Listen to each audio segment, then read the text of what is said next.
Hello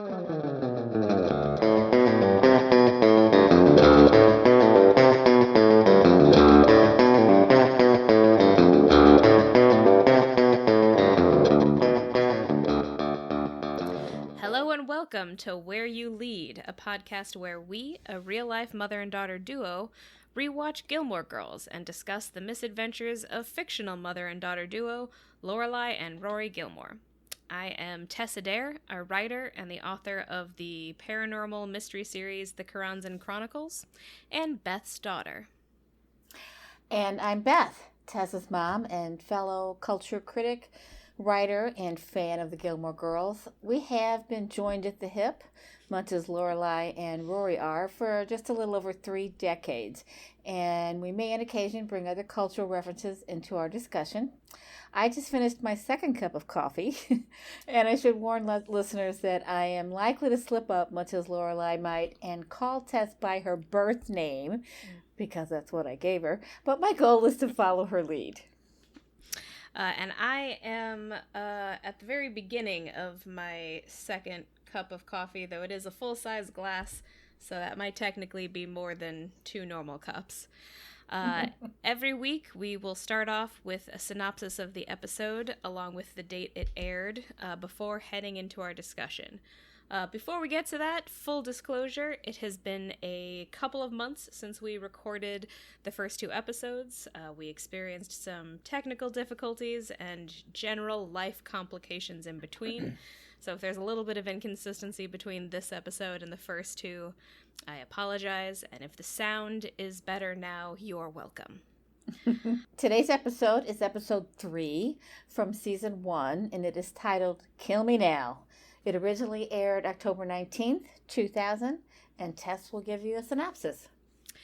Yeah, so the basic premise of this episode is during one of their regular Friday night dinners with the grandparents, Rory gets roped into going to the club with her grandfather.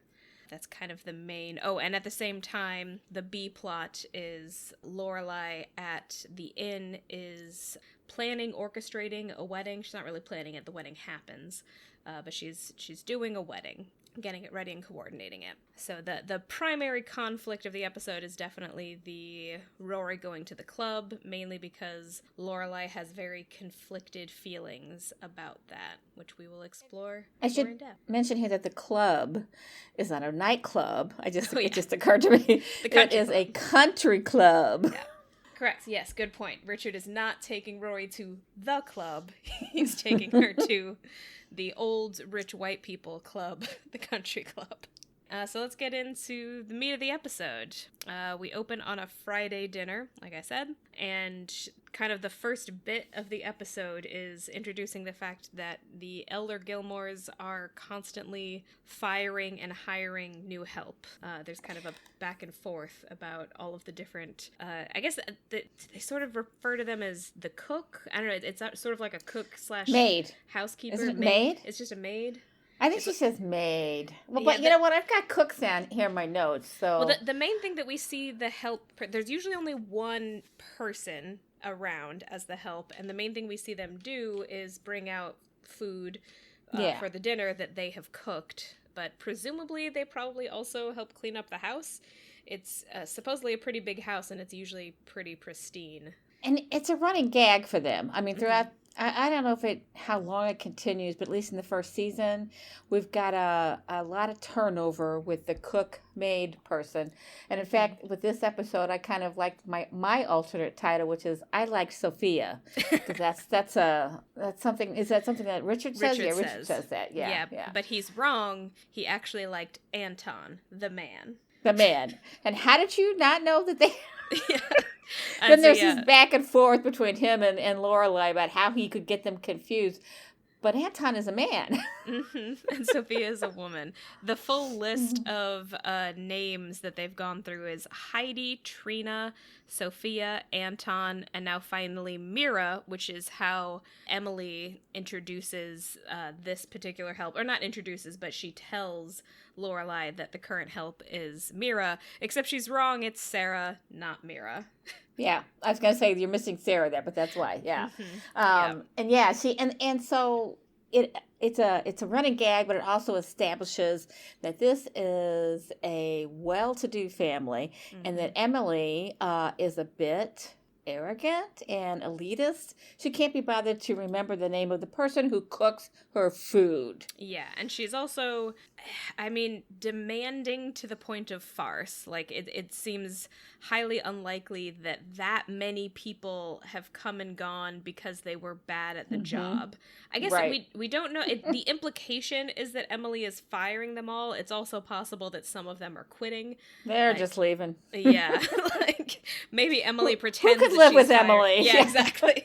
Emily pretends she's firing them, but really it's just every person who goes to work there can only stand her for so long. Yeah, she is perfection incarnate, and she does not want anything less in her servants, her slaves. And this might change later on, because I definitely have not actually, as of right now, seen every single episode of the show, but I'm pretty sure we never really get more in-depth conversations with these actual people than you see. Like, the only thing that Sarah, the help, does in this episode is correct Lorelai when she calls her Mira. Yeah. Well, and there's something about this too that I just occurred to me, that as we go through these episodes of a show that we both loved when it was on, and still do love, I can see us getting increasingly crotchety and getting to a point where we actually don't like these characters anymore, because we're showing their negative sides. And there's a lot of negativity to see in these people. There's a lot of good things too, a lot of positive behaviors, and it's hard to not like them, but boy, we could get to that point. I just want to put that out there. I mean, yeah, it's interesting how much a character being funny will make you like them despite all of their other characteristics. I mean, my favorite character is Michel, and he is objectively a rude person. He's terrible. I mean, he's terrible to everybody. He doesn't discriminate. He's terrible to everybody. It's true. He doesn't discriminate. And humor does relieve a lot of things. I think also it especially helps when the humor is aimed at the person making the joke. So when they can understand that their behavior has been bad and make fun of themselves, or accept and that they've done a bad thing, or they have exhibited terrible characteristics.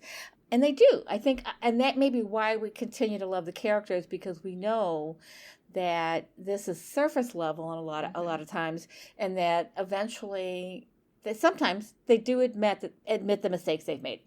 I also think, I mean, this isn't true for every character, but when it comes to Michel, I feel like I actually love him more now than I did as a teenager, because fact about me, you know this, I worked at a big box store who I will not name specifically, because who knows what legal action they might yet take about me, against me, but I worked in retail for about 2 years, and boy, I wish I could have talked to some of the customers the way Michel talks to the people at the inn. Yeah.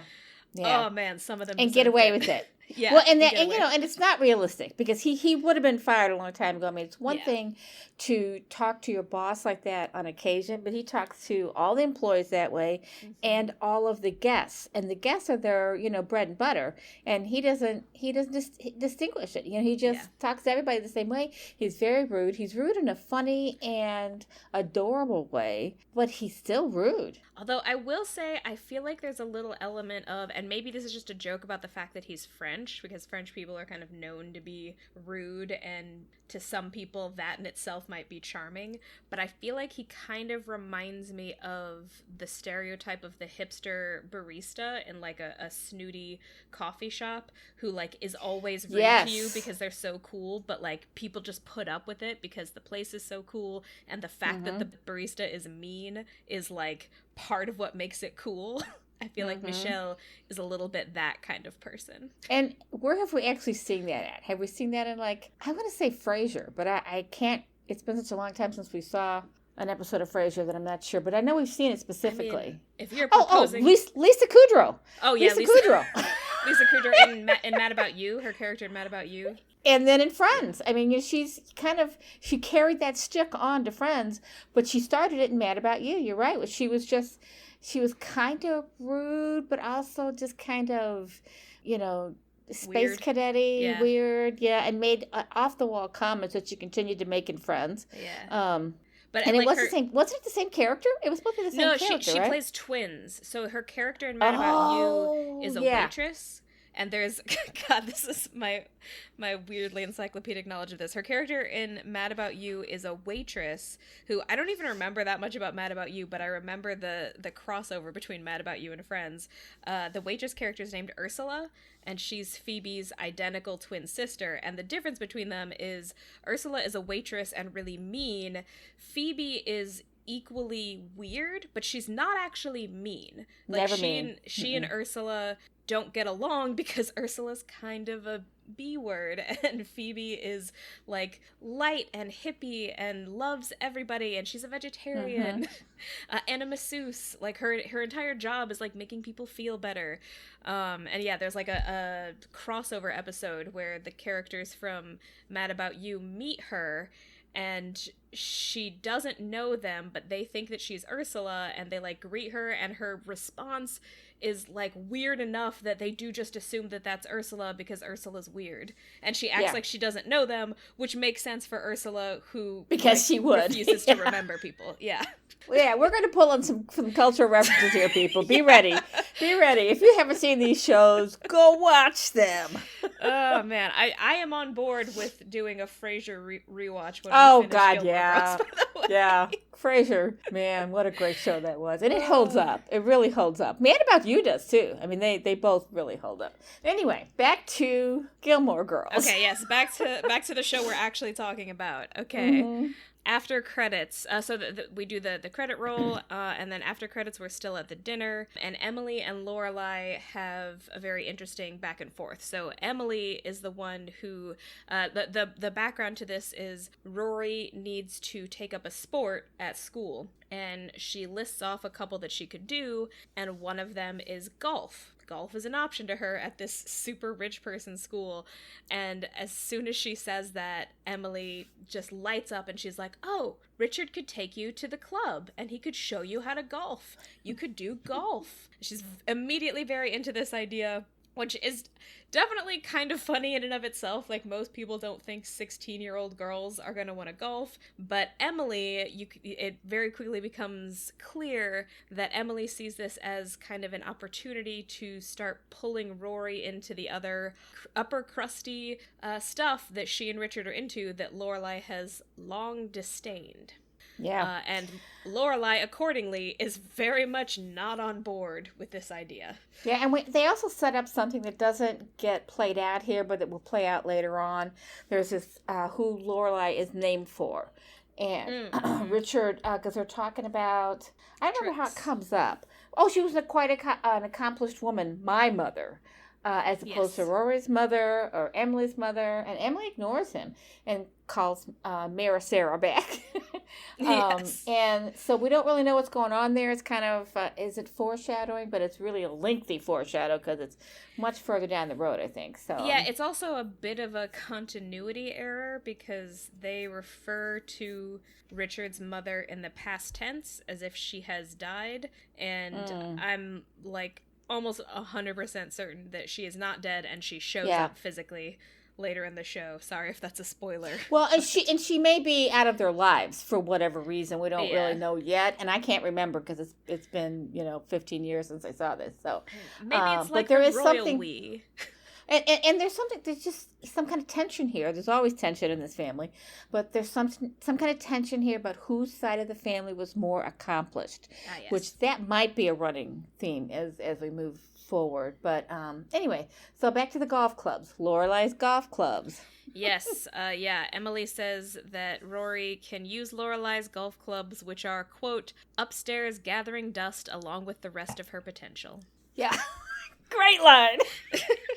Oh, it's a line that every parent would love to say at one point or another, but she comes up, she's got writers. Let's be honest. Got writers, yeah. But it's a perfect line because it says exactly what Emily feels about Lorelai, that she had all this potential. And, at this point, we're in episode 3, and we can see that has been played out for us because Lorelai isn't just this woman who dropped out of high school at 16 years old and had a baby. She's a very accomplished woman. She is getting her degree. She manages an historic inn. and has raised a child on her own with no help from anybody. And she is an incredible, and she handles when she has issues or problems, as we will see in this episode, with guests, and in this case it's the wedding and the mother of the bride and all that. She handles these people so expertly. Yeah. She is an incredibly accomplished woman. She did not leave her potential in her high school bedroom by any means, but her mother can't see that, at least not yet. Yeah, because she hasn't followed the life that Emily would see as worthwhile, even though the life that she has followed is one that you and I and most people would see as worthwhile. She is successful at what she does. What she does is, right now it's not her small business, but what she does is essentially manage a small business, which is definitely a pretty decent career. Yeah. It's a difficult one because it's hospitality. And she's also built a life for herself and built a community that is her family. That has replaced the family, the birth family that she grew up with, because they kind of rejected her. And this new community, this new family that, her chosen family. And we might have mentioned this in the first 2 episodes, like Tess said earlier. It's been a couple months since we recorded the first 3 episodes. Yes. So if we're repeating a little bit here, you'll have to excuse us. But yeah. So Lorelai is opposed to Emily forcing the golf issue, and she takes Emily into the other room to talk about it, not in front of Rory and Richard. And Emily essentially kind of rhetorically traps her. I would say it's does a great job of it. Yeah, it's fair to say that this is sort of a chess match, and Emily wins. She basically gets Lorelai to admit that what Lorelai is doing is trying to control the situation, while at the same time she's accusing Emily of being controlling. And so Emily kind of turns it around on her and is like, oh, so you're saying that you don't want Rory to do this thing. That sounds a little controlling. Interesting, isn't it? She actually, you being the one who's controlling. I guess you and I are more alike than you thought. Well, and that's an interesting thing, too, because in their short conversations, Lorelai usually wins the argument. Yes. But in this case, I think Emily goes for the long game. And when they've got longer conversations going on, she often wins. Because she takes a little, because she builds, she builds the story. She, like you said, traps Lorelai into making this admission that she wants to control this situation. So, yeah. It basically forces Lorelai to agree to let Rory go. And I do think, a part of the reason that Emily wins is that she's got 2 really good points. The first is that Rory hasn't actually said for sure that she doesn't want to do this thing, so why not give her the chance? And the second is that Lorelai and Emily are a lot more alike than either of them really wants to admit. Oh, absolutely. In this instance, Emily's like turning this around the being controlling thing, but really the thing that makes them so alike is that they are both, they do both kind of approach conversations like chess matches, and they're both chess masters. They're both really smart and witty and really professional. It's not clear that Emily has ever actually held a job, because she's from a generation where, being a housewife is really what was the proper thing to do, but she is involved in a ton of community activities, and she has a place of importance there. So she's very productive in her personal life. She's not a paid professional, but she is a professional volunteer, and a highly skilled woman herself. And there's a scene at the end of this episode that I don't want to get into yet, but in this particular scene, you kind of stop and think for a couple seconds about what kind of childhood Lorelai must have had. Yeah. And that is partially answered towards the end, and we'll get to that in a minute. But there's some foreshadowing here. All right.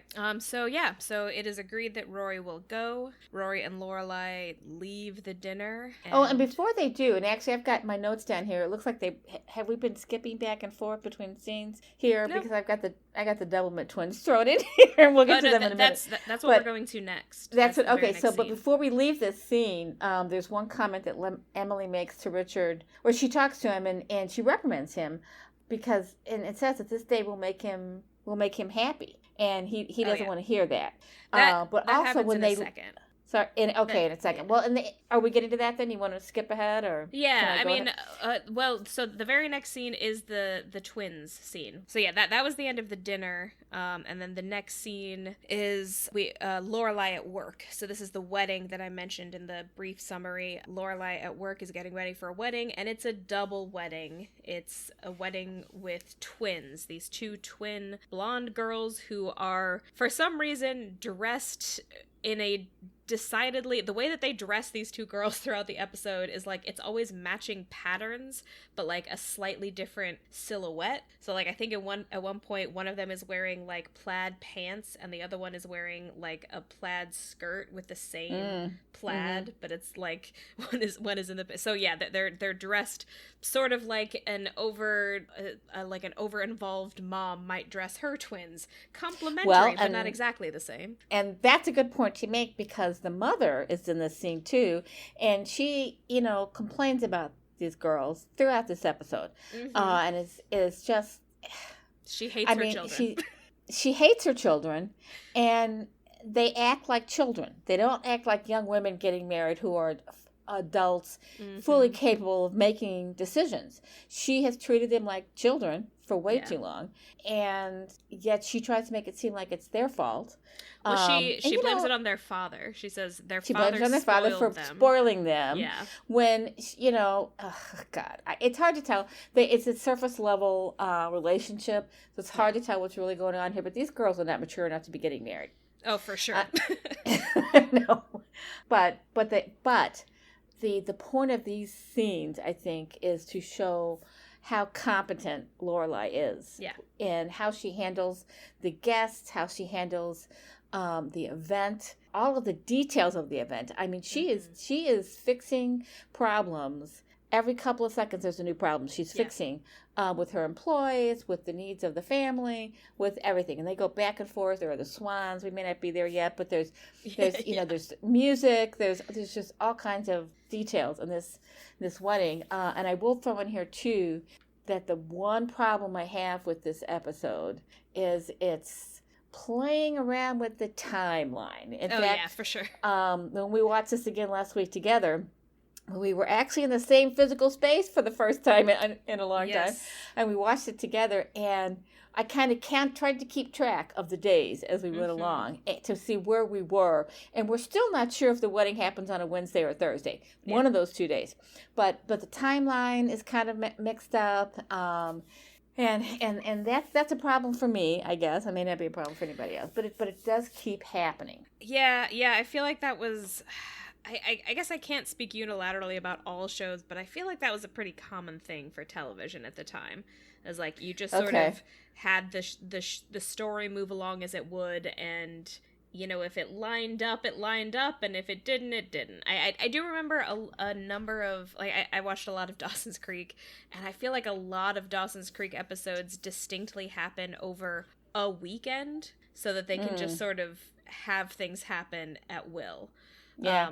But almost any episode that doesn't happen over a weekend, this is definitely a big problem with teenage shows to this day, is the idea of, do any teenagers in teenage dramas actually go to class? Yeah, go to school. Yeah. Because I'm not Do they sure. ever sleep? Yeah, do they ever sleep? Yeah. Do they ever actually learn? Well, and I think there's a lot of cutting back and forth between the scenes in this show, and this is a constant. It's not just in this episode. It's just the way they make this show. They cut back and forth. And in normal episodes, you might see a Rory at school, and then Lorelai at work, and then the two of them together in Luke's cafe, and then you go back and forth, and it'll cut back and forth sometimes in the middle of a scene, like it did at the beginning of this episode, where they're at dinner and we cut back to the hotel, and then we come back and they're still at dinner. I mean, and it's like cutting back and forth, and it's a little crazy. It drives me a little crazy anyway. The one main other thing that I wanted to mention about the wedding is that it also kind of serves as a parallel for both kind of Lorelai's relationship with Rory and Emily's relationship with. So did I just say Lori? No. Okay, Lorelai's relationship with Rory and Emily's relationship with Lorelai. That this is a mom. We never see the dad. In theory, they have a dad, but he does not show up to the wedding as far as we can tell, or if he does, he's never introduced to us. And she has 2 daughters instead of 1. But there's actually a distinct moment, I think possibly in this first scene, maybe later, not sure, it doesn't matter. There's a moment where Lorelai is walking with the mom and trying to get her to calm down and, telling her that she can go upstairs and have a bath, and she'll send up a masseuse who looks like Antonio Banderas. And the woman is very grateful, and then she asks her if she has children, and Lorelai says yes, she has a daughter, and the woman asks her if she likes her daughter, and Lorelai says, well, I wasn't too fond of her during birth, but after that, yes. And the woman says, that was the high point for me. Yeah. And as someone who has been through childbirth without medication, and I can tell you that's a pretty fucking strong statement to make, because she might have had, excuse my languages, the F word here in the middle of the game, but she so the mother must have been drugged is what I'm saying, and Lorelai might not have been, because she might not have had insurance, and if you don't have insurance, I think Rory explains at some point. I think Rory tells us if Lorelai was drugged. I do think Lorelai was given drugs, because I think that's part of why she ended up naming Rory, because she just oh, that's right, she was coming out of it. Yeah. Making our lives in this podcast hell forevermore, because Lorelai and Rory are so close together, and it's so hard to say them. They couldn't have picked 2 worse names if they'd tried. They obviously did not see us coming. So, all right. So, sometime after that, we may not be following the timeline of the episode exactly, but jumping to the next big scene is Richard and Emily waiting for Rory to show up so that Richard can take her to the club. Richard is complaining about her being late, and this is when we get that comment that you were talking about, where Emily tells him that basically he needs to get his shit together and realize that this could be a fun day for him as well. And that she's basically telling him she wants Rory in their lives, and this is one way to do that. She has guessed that Rory is going to enjoy the club, and as we will find out momentarily, she is correct. So she's telling Richard, this isn't just for Rory, this is also for us. Okay, so I don't think we've cut back, and so we did skip something. The twin girls are marrying twin boys. Oh, yes. And one of the things that Michelle says at one point is he gets to name them. They're the Doublemint twins. And if maybe you have to be of a certain age to get that reference. Did you get it when you first saw it? I did, yeah. Oh, yeah, okay. I guess, yeah, but people today might not. Those commercials have been off the air They are kind of old, yeah. But so Doublemint, good. And they did these commercials with sets of twins who Doublemint were was clearly... gum? It's gum. Yeah, Doublemint is gum. And it was just a line, a branding thing that they did for, I don't even remember. I should probably have looked it up before we did what year. But I want to say 80s, 90s, right? Way before this show was on. No, I remember them, so they had to still be on sometimes in the 90s. But let's see. A basic Google search is telling me that there was one of these ads was in 1987. So okay. That must have been when it started. I think they still played those ads through the 90s. It's an 87. They could have been, there's one in 98. So I think 87, 83, there's one there too. So 83 to 98, which is still done, but very recent for when the Gilmore Girls was on the air. So anyway, so there's that scene, and then the other. Did we actually say so? These commercials featured sets of twins. That's the dating joke. Dating each other sometimes, yeah. And the other thing that Michelle does in this scene that's a visual gag that is hilarious. He insists he's got their names right. One of them's Matt, Matt and Mike or something. I can't remember. But their names are very similar. Matt and Mark, maybe. maybe? Yeah, something like that. And then one of them turns around. He's got a Post-it note on his back that Michelle has put there. Yes. And he's got and not only that, but what he's been insisting has been wrong. Uh-huh. He's got it's like, backwards. No, that is Mark. I know. And then he sees the Post-it note. Oh, then that is Mike. So, but back to the other thing I wanted to say about the scene with Richard and Emily as they are waiting for their granddaughter is, once again, and this is why I brought up, what was the problem I brought up earlier? The timeline problem. There's another continuity issue here with the door that they use to enter and exit the house. And I know this seems like a nitpicky thing, but when Lorelai and Rory visit on Friday evenings, they almost always come in through the main front door. But they left after the dinner the first night, which was Friday night. So this is our timeline here. When they left Friday night, they left through a different door. Then when Emily and Richard are waiting for Rory, they are waiting at this other door, which seems to be a side front door, kind of like I have at my house. You know, they have a side front door, and so there's a door there, and then there's a patio door to the left. So it's like I don't know, maybe it's a fancy mudroom. I can't, it's really hard to say, but it's a different entryway, and we don't see it a lot. You know, it's like this episode, we've seen it twice. I'm not sure we ever see it again. Maybe we do. Maybe they figured it was a continuity problem and they stopped using it. But anyway, so that's the door that they're having their that doorway area that they're having their conversation in, where she reminds him that this should be fun, that he should, he loves his granddaughter and he should not go into it with a bad attitude. And then Rory shows up and she is 30 minutes late. Yes, she's 30 minutes late. But she does immediately apologize, and Emily gives her a kind of silly hat to wear, but Rory accepts it relatively graciously, and then they head off to the club. And Richard does get off one snarky remark about how it would be a lovelier day if they were able to tee off at 8 like he wanted. But, one quick look from Emily, a warning look from Emily, and he's kind of leaves it at that, and they head to the club. And we pretty much cut to them walking along a beautiful green area at the country club. And he asks Rory... Well, actually, he starts by telling Rory about his job, because she asks him.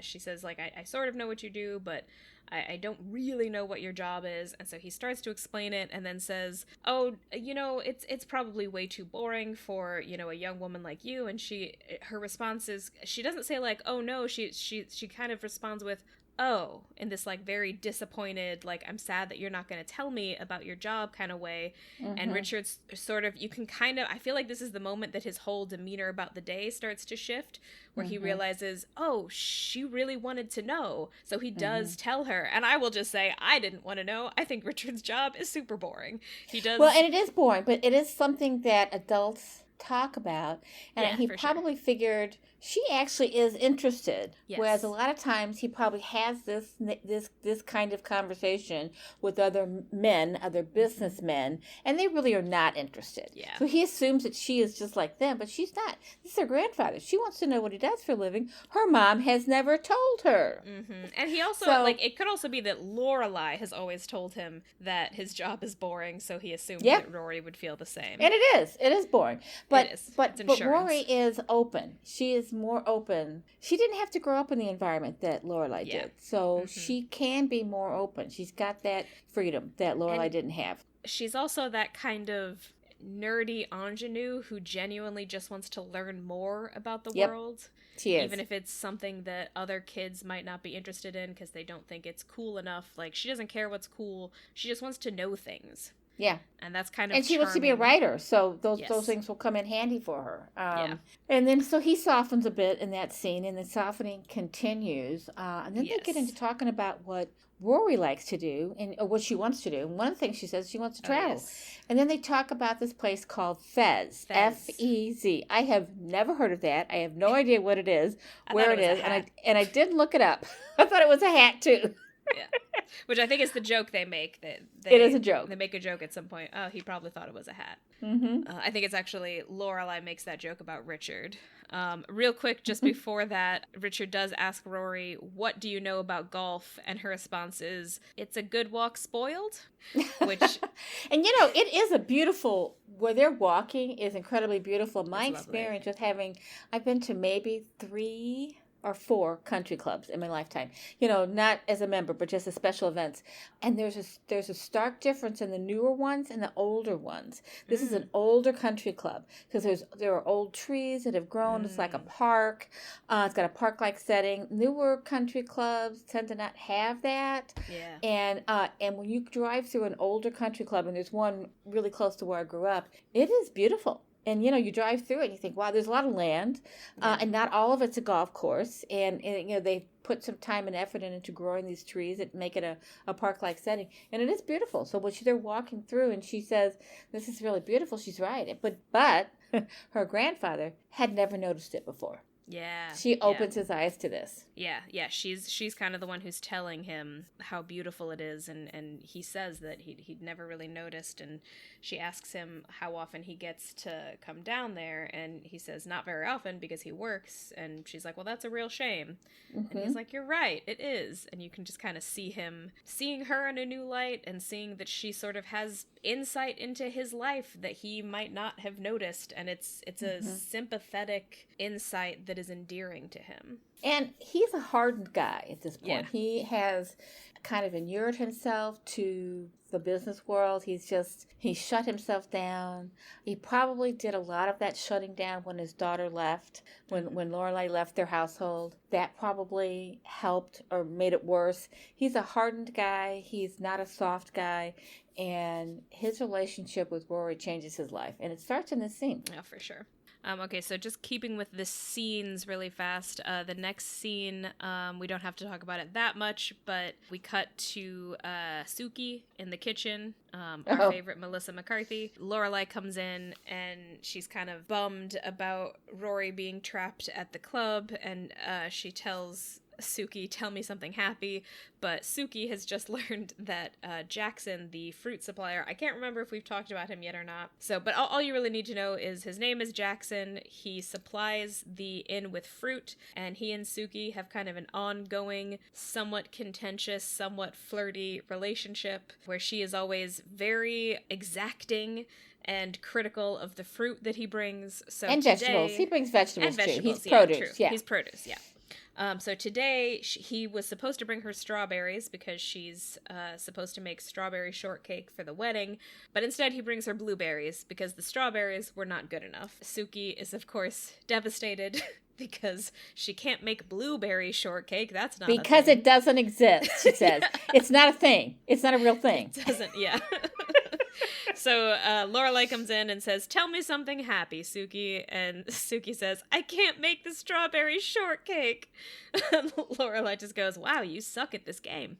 And what is Lorelai doing while this is going on? Drinking coffee. Getting herself a cup of coffee, and actually she pours cream in it, which you don't see her do very often, because I always wonder, when she's in Luke's and he brings coffee to her and she just starts guzzling it and doesn't add anything to it. But in this scene, it's probably to make the scene go a little bit better. She's walking around, she gets the coffee, she goes get cream, and she does get one sip before she has to leave. All right, so that's basically it. We just check in with them at the wedding, and then we get back to the club.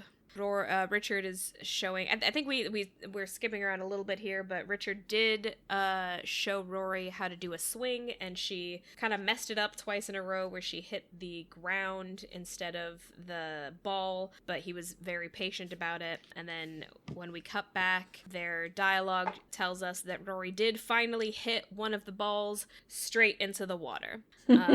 And I think this is where we get some of their discussion about how pretty the club is, and this is where we also get one of the other good bits of the episode. Were you going to say the odious woman? Yes, the most odious woman alive. So that's what I was saying. I would call this episode the most odious woman alive. And the thing is, we don't ever see her being odious, but there are other women in this episode who are kind of odious. So they're talking about this woman who never says anything but the nicest things, and yet she gets called that 2 or 3 times. So yeah, they're walking along. They've had their fez discussion, and she comes rolling up in a golf cart. Very nice to both of them. And she's got like a little dog, right? She's got a dog in her lap, yeah. And so he calls her the most odious woman alive.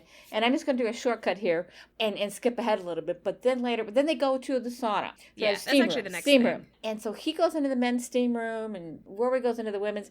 And my first thought was, do people take a steam, quote unquote, in the middle of a golf game? I mean, that's kind of wild. But anyway, good question. Yeah, I don't know. I don't know. But anyway, so the sauna conversation where Richard is, goes in a lot of different directions. They're talking about their children and grandchildren in a nasty way. Not him. But not him. 3 friends there are talking about their kids. There's a distinct genderedness to the conversation because they're specifically, I don't think any one of them mentions a grandson. They're talking about their granddaughters and how they have tattoos and they wear really short skirts. Yeah, one of them has tattoos and piercings and doesn't like going to the club. The other one says that his granddaughter looks like she fell off a potato truck, which I'm not sure what that means, except it does sound vaguely classist, like he's saying she looks low class. Not sure. And Richard doesn't really jump in a lot. He does mention that his granddaughter's with him and that she is a student at Chilton, and they are impressed by that. But also, I think the more important thing here is you see on his face how lucky he is that he has this grandchild that he can be proud of in his own way. I mean, these other men should probably be proud of their grandchildren too and should not be making these snarky comments about them because they probably love their grandchildren. Yeah. But they feel free to do that. And he does not. He does not say anything. And he could. He could say, well, my granddaughter's a bastard because she is. He could say a lot of things, but he doesn't because he realizes for the first time that this snarkiness is kind of awful. Yeah, and why would you talk about your grandchild that way? He does not seem like he's enjoying their conversation until he gets the moment to boast about Rory, not to degrade her. They're all talking about the granddaughters, and he says, well, my granddaughter Rory is going to Chilton, and she's taking to golf quite well. She hits the ball one time. Yeah, but you can kind of see on his face that he's like not really interested in their conversation, but he does enjoy getting to brag about Rory. And then we cut to the other steam room where Rory is, and she's just sitting there quietly listening to all the women talking. She picks up all this gossip that later on she's going to share with her grandfather. But when the odious woman walks in, she comes in and I don't know. She says she doesn't stay very long. I don't think. She just like greets them, I think. Greets them, leaves. Takes off, and the women call her the most odious woman alive. Yeah. And it's like, where is she odious? She's been nice to everybody. Know. We don't know. But I do want to talk about, so it's 2 other women, and I do kind of want to talk about their conversation real quick, because it is kind of, it's like sort of similar to the men's conversation, but different. It's sort of like a parallel. They're gossiping about other people who are known at the club, and they're definitely gossiping, but I feel like their gossip is actually kind of much nicer than the men's. Like, the men are just sort of shitting on their granddaughters. The women's conversation is specifically about, like, this dude who I think, like, cheated on his wife, and the other, like, the one woman says, like, oh yes, he cheated with the tennis instructor or something. Maybe it wasn't the tennis instructor because it's a tennis bracelet. Like, the wife found that he had given the other woman the same tennis bracelet as her or something, and the other woman says, oh, she should have shot him like Janie did. Like his first wife did. And the first one responds, oh, I love Janie, is she out yet? So it's incredibly salacious gossip, but they're both kind of pro trying to kill your husband if he cheated on you. Yeah. I mean, both sets of, and all these people are older. They're all Richard's age. They're not even middle aged. They're edging in on seniorhood. But both sets, the men and the women, are kind of funny and cute. It's just that they're, the men are kind of malicious, and the women are stereotypes. Gossiping women, gossiping rich women. Yes.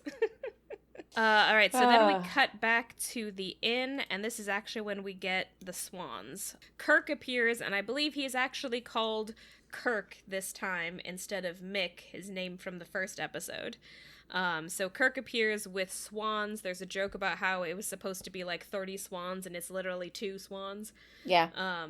Lorelai gives Michelle a choice. He can either show Kirk where the swans go, which he doesn't want to do because he had a bad incident in the Luxembourg Gardens when he was a kid, and he's hated swans ever since, which means he's terrified of swans.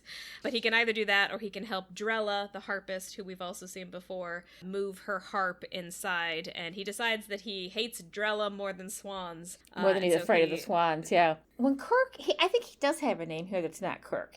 I can't remember what it was, and I didn't write it down. In the first episode, he's called Mick, but I'm pretty sure in this one he is actually called Kirk. Or he's just not called anything. Maybe he doesn't have a name. Maybe he just mentions the company's name. I don't know. But his response to every question she asks him is no. No. One time he might say, I don't know, but mostly it's no. He's refusing to do anything with these swans. Unhelpful. He's brought them, and he's just going to leave them, and you can take it or leave it. He's very obnoxious. And you know, that he's clearly not the character Kirk, even if his name is Kirk, because the character Kirk who comes, into the series later on is a much nicer guy. This guy is just... He's a weirder guy. He's weird, but like he is definitely a social person in his own way, but I do think that there is a similarity in that obstinate. He's obstinate. He's always obstinate. Yeah, there's definitely obstinates here. Yeah, and that is a part of him going forward. Yeah. And then we get Drella making a comment about how she likes to watch Michelle walk away. Yes, Drella is a great character. She doesn't show up a lot.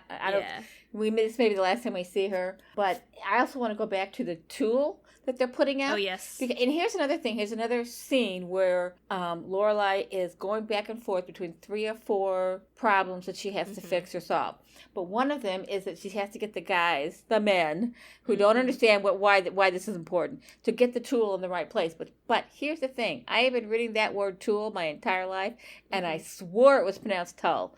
Yeah. Tulle is what we're talking about. It's a meshy kind of material. Yeah. And one of the guys is putting it on the tree, and she tells him, no, we need it on the chair, not on the tree. Anyway.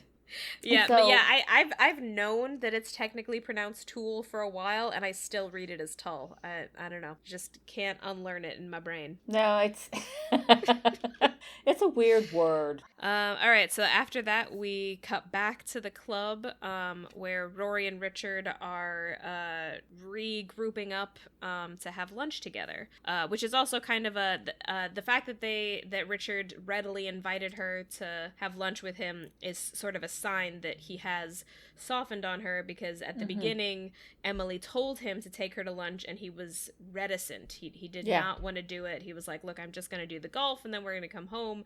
But then he readily invites her to join him for lunch, and they're having a great time at lunch. They're exchanging all of the gossip. They do that. Part of their exchange is a little, I'm not sure if it's a little homophobic or a little transphobic. It's sort of unclear, but part of the gossip that Rory imparts to Richard is Mr. Neville likes all things frilly, and Richard is affronted by this and says, good God, he's my broker. Rory's response is actually, in her defense, she says, well, I don't think one will affect the other. Yeah.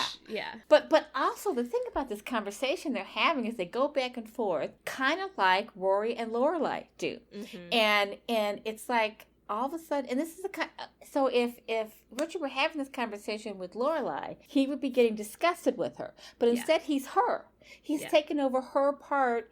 I mean, maybe it's Rory, but the back and forth that they do on a whole range of topics, that's one of them. The conversation that they have where she shares the gossip with him is just, it's heartwarming. It's cute.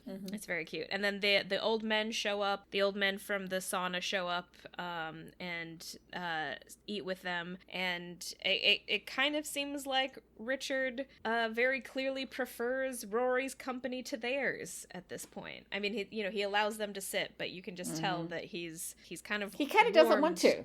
Yeah, he kind of doesn't seem like she lets them sit down, and I think she's perfectly happy to meet more people, but you can kind of tell that, like, Richard sort of prefers her to them.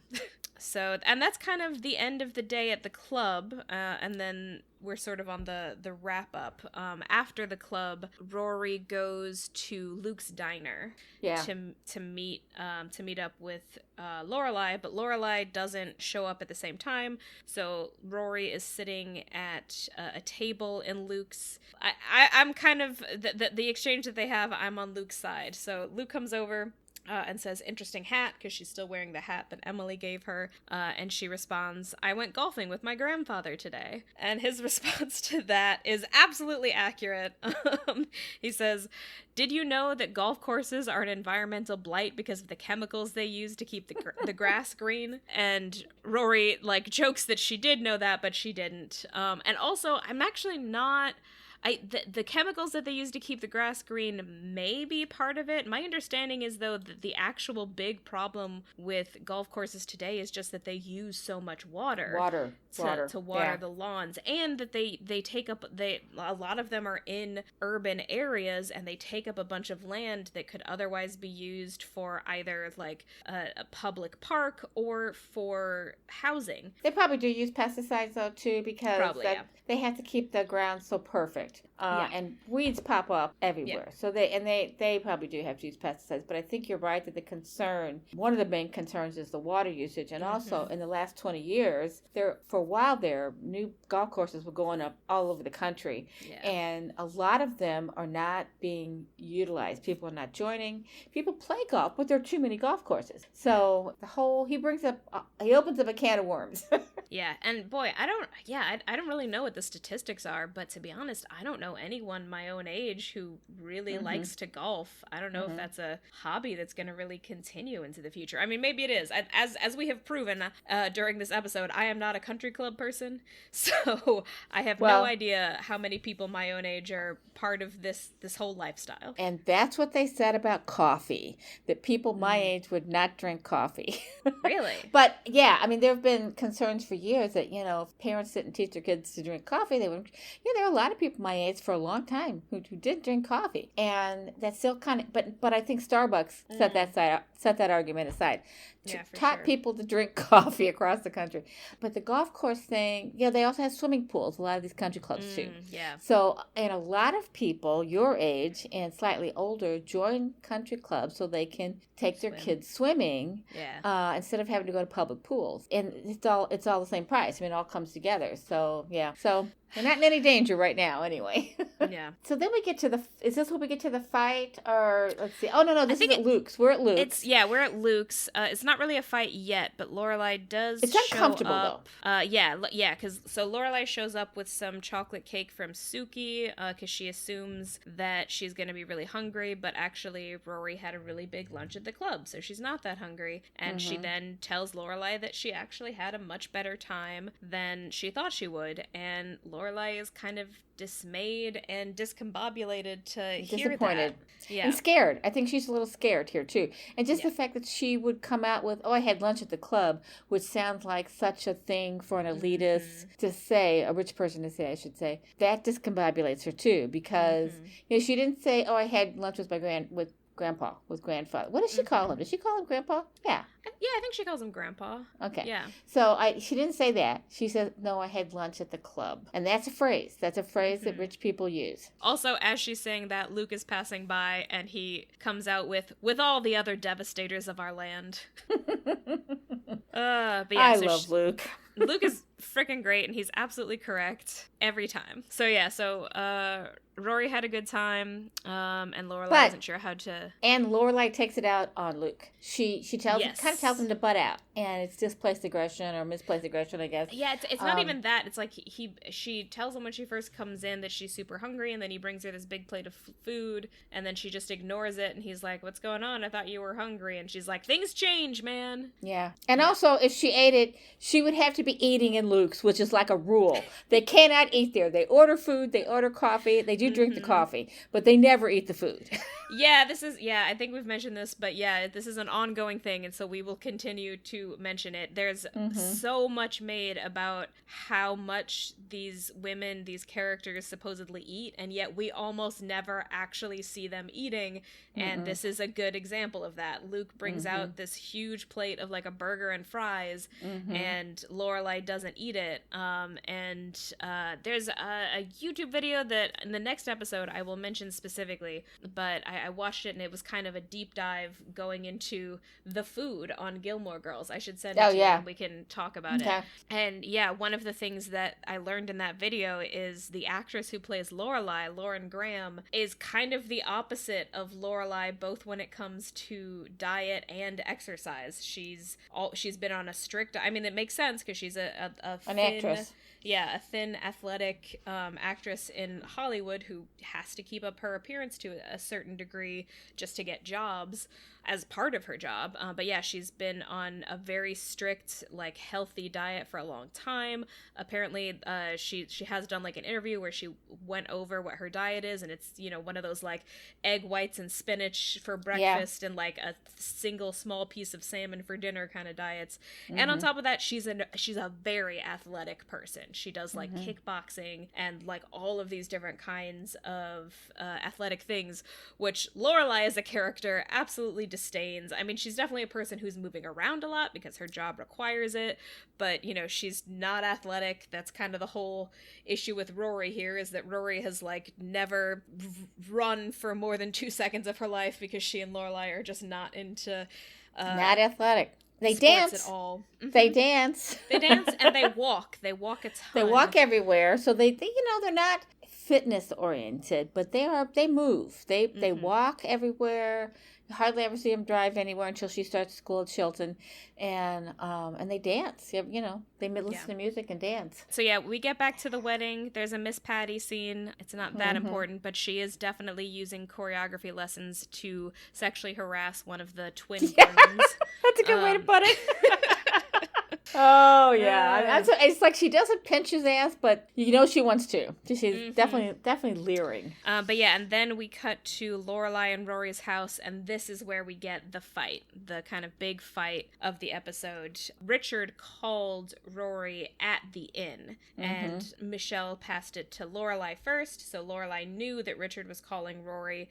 And it just kind of irks her. It's strange to her that Richard called the inn at all. He has never called to talk to her. Nope. And he finally calls, and it's to talk to Rory. And you can tell that it's kind of getting under Lorelai's skin. The tension is building, yeah. And the way that she responds to this is to basically start a fight with Rory that's somewhat nonsensical. Rory is apparently wearing one of her sweaters. Lorelai gets really annoyed about it and does that thing, that kind of like passive aggressive thing where you're like, it's fine, I just, you know, I thought we talked about this. I mean, I thought I told you not to do this. That kind of like, you're mad, but you don't want to just come out and say, I'm mad about this, so you're sort of tetchy as you say, it's fine.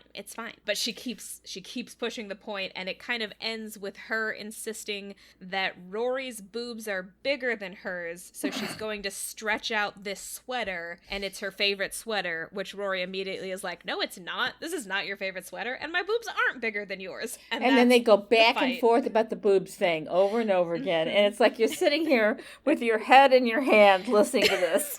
It's just ridiculous. Why? But also, before this scene is over, Babette, is her name Babette? Yeah, Babette. Yeah. So Sally Struthers, who is one of my favorite characters in this because she was in All in the Family.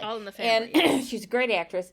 And she comes in, and I'm not sure why they insert this there unless they just had time they needed to fill out. But she comes in talking about this, how sensual the music is that her boyfriend or her husband is playing for her. I think they're married. Maury. Okay. She just calls him Maury.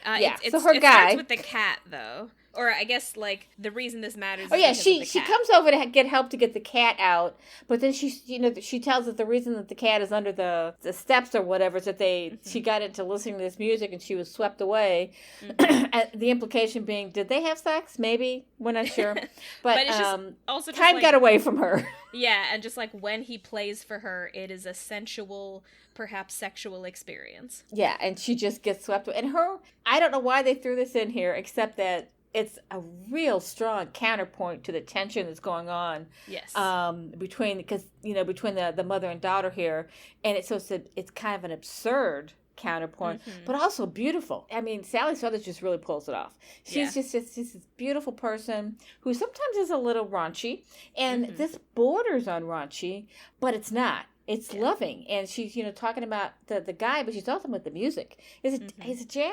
It's jazz, right? I think so. It's Monk. It's Thelonious Monk. Yeah, it's Thelonious so Monk. She's listening to Monk, and I just couldn't. And it's just her love of this guy, but also this music. And she literally has 30 seconds in this scene and steals it. Steals the scene. She wonderful. She calls back to because the cat unsticks itself while she's there over there, and then she calls back to Maury. Play me home, Maury. And she starts playing through the open window, and she dances away.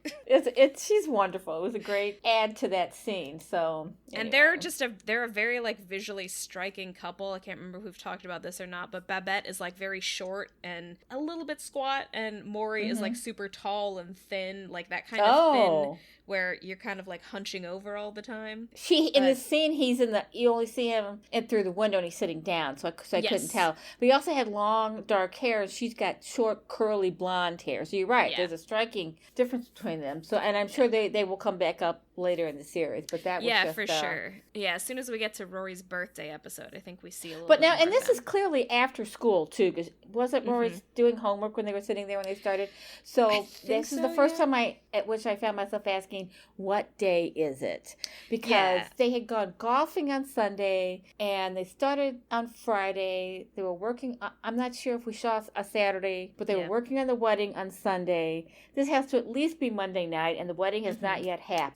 So it has to happen, and I think the next day other stuff's going on. Based on the dialogue of the next scene takes place the next morning. She tells Suki that she was talking to her last night or something. Yeah. So we know that the club day happened on Sunday, so this has to be Tuesday. Probably. Well, this is probably Monday. It could be Tuesday, not sure, but it's probably Monday. And then the next scene after that is Tuesday, and the next scene after that is Lorelai and Suki walking through town, where Lorelai is admitting that she was being crazy during that fight, and Suki gets completely distracted because she sees a bunch of strawberries. She finds the strawberries. I will say, my partner can attest to this. I identify with this moment. I have been in a conversation and seen a stall of fresh strawberries and beelined for it. Well, there's nothing more beautiful. I mean, when they're ripe and red like that, they're incredibly beautiful. And so there's this visual. This is I love this scene because first they're having this conversation in this beatific, is that the word? Beautiful downtown area, that just comes out of a storybook. I don't know if this show ever won awards for its scenes, but it should have. I mean, the sets, not scenes. So they cross the street, and of course, scatterbrained Suki walks right in front of bicyclists, knocks them over on her way to the beeline, on her beeline to the strawberries, and then she starts picking them up, and of course, as she's doing this, who walks by? Jackson. Now, this is not going to happen in real. So it's a huge coincidence, but he walks by because apparently this town is only 500 yards long because they're all there in the same spot. Yeah. Anyway, so he comes by and they start this argument, and then she starts. I don't know if they resolve it, what happens, but he takes off and she starts following him, and they zigzag back and forth across that street, that bucolic is what I was looking for, that bucolic street till the end of the scene, and it is the funniest gag. Suki gets the best gag, the best visual gags. She gets the best ones. It's hilarious. That they had a good physical actor on their hands. Also, even before that, the scene starts with when she walks away from Lorelai, she She literally walks out into the street and causes a bicycle to like crash to avoid running into her. And I think the guy like flips over or something. That's what I just said a minute ago. Yeah, she on her beeline. Yeah, and she causes damage. He's hurt. Yeah, and he's hurt. And then Lorelai tries to help him, but then she realizes she needs to. She lets him go too, because she has to keep an eye on Suki if she's going to do other damage to somebody else. So she moves on. But yeah, that is classic Suki. She gets the physical gag, and then the visual gag when they're zigzagging. So she's got the best physical comedy scenes. Yeah. Very well done. So I can't. I don't know what Emmys the show has won, but I can tell you about the set, and I don't know the specifics of this either, but the main set for Downtown Stars Hollow is a set that has been reused in a bunch of different Hollywood shows. I believe there was a show called like Witches of Eastwick or something that reused the set, and that's not the only one. It's just it is a set, I believe, maybe not Universal, I don't know, but it's one of those like Hollywood lot sets that has been reused a bunch of times. And I can tell you, not a spoiler for the show, but a spoiler for life, Jared Padalecki, the actor who plays Dean, after Gilmore Girls, went on to this show called Supernatural. I'm sure a lot of listeners have probably heard of this. I know, Mom, you are not that familiar with the show, but no idea. there is a joke in the show, because in the show Supernatural this is going to be a little bit confusing, but it's a show about two brothers who are named Sam and Dean. However, Jared Padalecki in this show plays Sam, not Dean. But anyway, they travel around the country and they fight monsters. That's basically the core of the show. And there's an episode where they go to Hollywood and they go on one of those like golf cart tours. And as they're going, they hear like an announcement saying that they're about to pass the Gilmore Girls set, and people can go and look. And Jared Padalecki like starts to look really uncomfortable and tells Dean that they need to leave. That's great. So that's great. There's my random trivia about the set. All right, so yeah. Before we go on to the next scene, or the final scene, I guess, I just want to say that the sweater argument made me very sad. I think I'm sad for Lorelai, because what she's experiencing here, and this is a really important part of this season and this episode, is her parents' involvement in Rory's life, and it's a kind of involvement, and we've said this over and over again, and we'll continue to say it, that they did not give her. They not only didn't give her that kind of involvement and engagement and affection, they rejected her in over and over again. She wasn't the daughter they wanted. Rory is the daughter they wanted. And it's sad for me to see this. And you can just see all these emotions on her face, like, you're getting what I didn't get. And yet she understands, I should say she admits later on, that's not a bad thing. She knows what she's feeling, but she has to work through it. And we'll get to that in a minute, where she does work through it. But it's still hard. She wants them to love her daughter. Yeah. She knows that her daughter needs them, but it's really hard for her. And she does genuinely want what's best for Rory, and if what's best for Rory includes this close relationship with her grandparents, then she wants that. Yeah. But she's also a human, and she's also got unresolved issues with her parents. So, those two things are sort of in conflict with each other, which we can talk about more in a second. We should we're almost at the end of the episode. So cut to the wedding. Yeah, what we've got next is the wedding. The wedding finally happens, and we get a little end to the story of the mother and her two spoiled children. She excitedly comes over to Lorelai and tells her they're moving to Arizona. I'm so happy. So yeah, and Lorelai, and this kind of ties it all together. So Rory is sitting at the table with the guest book, and Lorelai comes over to finally apologize. We're not sure how long it has been, because we don't know when Wednesday or wedding Thursday happens. Probably Wednesday or Thursday, based on the fact I'm going to go for Thursday, because they take the cake over to the parents on Friday, and it would, and she even Lorelai would not take a 3-day-old cake over there. So anyway. And we're basically basing this off the fact that Rory is there, so it can't be during school hours, and we know that they go over to dinner at 7 p.m. So either this wedding happened between like 4 p.m. and 6 p.m. on Friday, or it happened before Friday. Yep. So we're going to go with Thursday. So Lorelai comes over to apologize. She says something like a crazy bra-size obsessed demon possessed her body.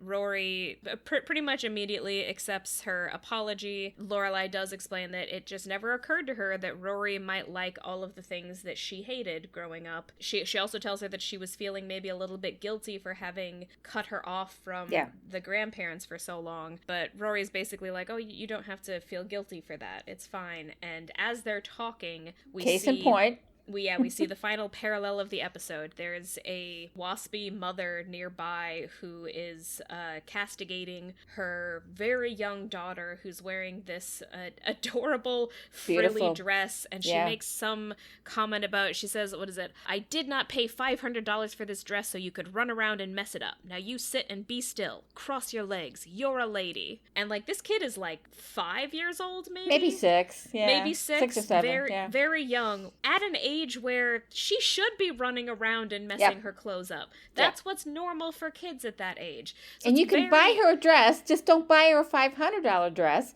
and let her have fun. Let her enjoy the wedding you've brought her to. Yeah, buy her a dress you can throw in the washing machine. Like, it's not that hard. Or, buy her like normal clothes and just give her a little like cute suit jacket for the ceremony and then take it off when you're done. There are solutions to this, lady. But yes, it's very sad to see, because any reasonable person looking at that is just like, let the kid run around. It's your fault you spent $500 on a dress for a 6-year-old. Not hers. I don't have any clothes that cost $500. This child certainly doesn't need any. But yeah, so Rory and Lorelai both see this scene, and you can kind of see on Rory's face that she gets that this is kind of what Lorelai's childhood was like. Although Lorelai doesn't confirm that. She does confirm that there were dresses.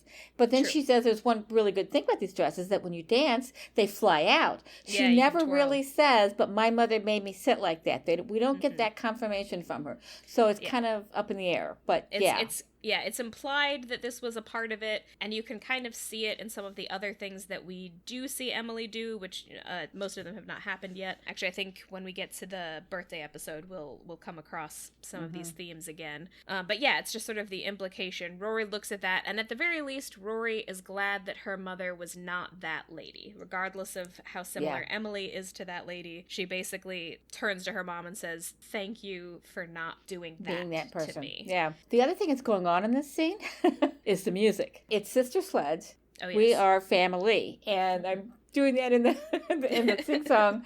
That's a wonderful song. But it's a really important song to play here, because this has been an episode about all kinds of family, all variations, and how families interact. There's just so many different families. And so many different family situations, I should say, in this one episode. It's kind of amazing, really. So for them to sing that, it tells me that the producer, the writer, whatever, is saying, we all have our own families. We all have families to deal with, and we love them even if they are problematic. And many of them, most people have problematic family situations. But in the end, we love each other. We're family. We support each other. And then we get to the last scene. You want to take it? Yeah, the last scene kind of brings all of the themes on home, or at least kind of centers us back on Lorelai's internal conflict. So the last scene is another dinner at the grandparents' house. Lorelai brings some leftover blueberry shortcake, which Emily is offended by, referring to it as used cake. Used cake? Well, it is.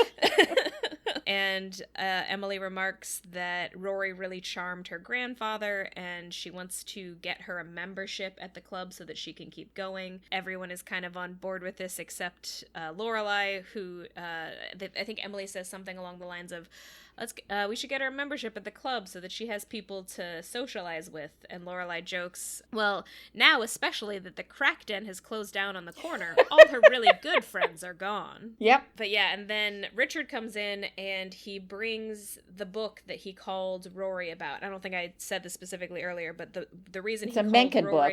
Yeah, the reason he called Rory at the inn is they were talking about this book by Mencken, and he found a copy of it. It's called Chrestomathy, and he also found Mencken's memoir, and I think one of them is like an original First or edition. something. Yeah, it's first edition. And Rory immediately nerds out about it, and he's like, would you like to come with me into the like library or den or wherever it is to go look at it? And she's like, oh, of course. And then Emily says, oh, I also want to see it. And they just leave Lorelai in the dust, drinking with her glass of wine. They have at least done the good thing of giving her the glass of wine. So my question about this, I have a question and a comment, is did Emily go off to see the book with them deliberately to hurt her daughter, or was she actually interested? And that's not a question I don't know that we can answer. The expression on Lorelai's face, it's a mixture of things. It's hurt. It's also relief. She has no interest in a fucking Mencken book, or that it's a first edition, which seems to impress Richard more than anything. She feels left out, but also bemused. Why the hell are they interested in this? It's the expression on her face. That's what this actress is amazing. It's a very poignant and touching moment. And we close with that, with her sitting on the couch with this glass of wine in her lap, all these expressions playing on her face. And you just want to reach out and hug her, Yep. And this is it kind of underlines what has really been going on. It's not really, a part of her is annoyed that Emily got to win, but that's not really the issue. The issue is they are on the inside of something and she is on the outside. They're all a family, but she's sort of excluded from this part of the family. And something that Emily doesn't really understand is that Lorelai wants her child to be happy. Yes. So she doesn't care in this instance that Emily won, and Emily keeps trying to rub it in. And it's like, if you could just look at Lorelai for a second and see that what she wants is what's best for her daughter, and that's what this is. What you can give her is good for Rory. Lorelai sees that, and all you're doing is trying to rub this in as a win. Get over yourself, woman. Yep. Anyway, it's a difficult ending for that episode. Yeah, it's kind of tough, especially for a show that is otherwise very lighthearted. And yes. we did already get kind of, Lorelai and Rory have made up, so there was a sort of resolution, but that doesn't change this underlying sadness for Lorelai. And the dynamic between her and her parents.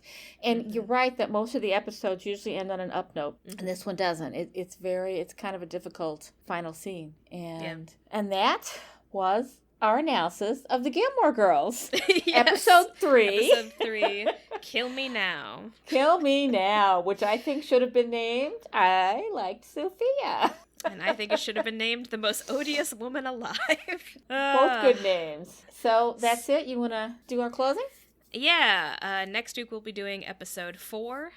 In the meantime, The Deer Hunters. Yes, The Deer Hunters. I am Tessa Dare. You can find me at my website, tessadare.com, or you can follow me on Instagram at author.tess.adair, and that's TESS, and Adair is ADAIR, or on Twitter, though I try to avoid Twitter, and that's just at author Tessa Dare, all one word. And I'm Beth, Tessa Dare's mom, and you can also find me on Instagram, and I'll just leave that one out there because it's got my link tree on it, which has all my different things, and it's STL _ I think writer _ Beth BETH. So pretty simple, and you can click on the link at the top to get all the other stuff. Link in bio. Yep, all right. That's it. Yeah, this has been Where You Lead. We'll see you in 2 weeks.